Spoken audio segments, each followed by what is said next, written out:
Hello, true crimerers. This is the case of Lee Hassler. Viewer discretion is advised. So this is an image of a cold case detective who was pointing out where the body of Lee Hassler was found back in 1976. And I guess this area was initially off Highway 50, and that was near Whitehall, California, which is about 150 miles away from Berkeley. But the body that was found would be identified as 36-year-old Lee Hassler. Lee Hassler had graduated from the University of California at Berkeley in 1968, and he had received a bachelor's of economics degree. He at one point here in the States owned a little bar called the Flamingo, and he would also work in real estate. Lee was also involved in judo. He had recently received his black belt in that. In 1974, Lee actually ends up leaving the States and moves to Hanover, Germany. And according to family, Lee had gotten involved with shipping chemicals from Germany, and these chemicals were used in illegal drugs in the United States. In 1976, he leaves Hanover, and Lee comes back to the Berkeley, California area, and he did so to resolve a financial dispute, something that he believed, or he said,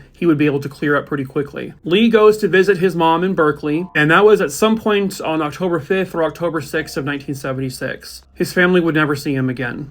Not alive. The following day, on October 7th, 1976, the body of Lee Hassler was found. I'm not exactly sure what Lee's cause of death was, but they did know that this was a homicide. And they also identified him pretty quickly because he had his ID on him. However, this case has been cold pretty much since the get-go. There is really no new information about this case. And yeah, it happened back in 1976, and sure, the person who did this to him, there's a good chance they're gone, that they're dead. It was 49 years ago, and if his killer was, the same age as him, he would be in his 70s or 80s. But he could have had a much younger assailant, and that person's in their 60s. They just don't know who did this. Was it related to the shipping of those chemicals? What was the financial dispute he needed to settle? Well, there is really virtually nothing about it. And just because it happened in 1976 and that the likelihood of his killer being caught is probably low, that doesn't mean that Lee's story doesn't deserve to be told and that his case doesn't deserve to be out there in case his killer is still alive. Or at the very least, that the family can get the answers as to who did this and why. Somebody somewhere out there might be alive still who knows exactly what happened. Perhaps that someone is you. If you have any information on the murder of Lee Hassler, please call